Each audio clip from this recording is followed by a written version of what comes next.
So in studying high-performing teams across the globe, for decades, what they found was in the highest-performing teams, they gave each other positive to negative.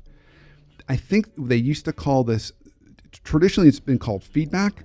I've revised it to interactions. Okay. Positive to negative interactions at a ratio of 5-1. Mm-hmm. And so think about that. When you're thinking about that, your team environment, is there playfulness? Are there enough positive interactions with each other that outweighs any negative? And negative can be critical feedback that you're giving someone, but can also just be a negative experience that they're having with a customer. So you want positive to negative interactions, for 5 interactions for every 1 positive, right? So making sure you've kind of got that ratio.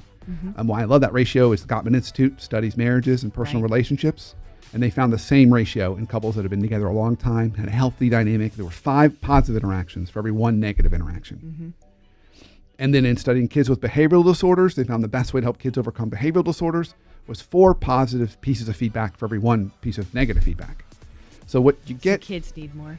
Kids need more, but they need positive feedback. In that case, it's more direct feedback, but it's still, so it's 4-1, but you're getting the same ratio popping up in different parts of of life.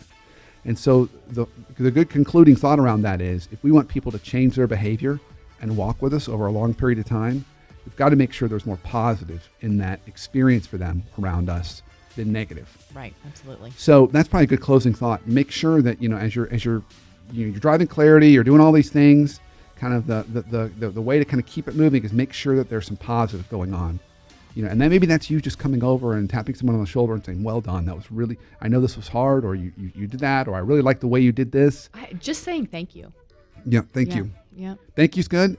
If you can, thank you and great job are good. Right. But try and be a little more specific on what it was that they did. Yeah. Because if we're talking about feedback, any kind of feedback is behavioral psychology. So you're reinforcing a behavior. So you want to make it really clear they know the behavior that you want them to repeat. Absolutely. So if you end a shift and you go, great job, they're going to say, why? Yeah. What did I do that was a great job? Yeah. It was just a great job. That's not helpful. No, but right? Thanks for taking that customer when Sally was behind in the weeds. You did or the way you stepped into this particular part of the kitchen, and when we kind of the last minute, and you kind of held the station down for the night. That was impressive, and you were calm under pressure. And so, being able to kind of recognize the positive things and acknowledge those.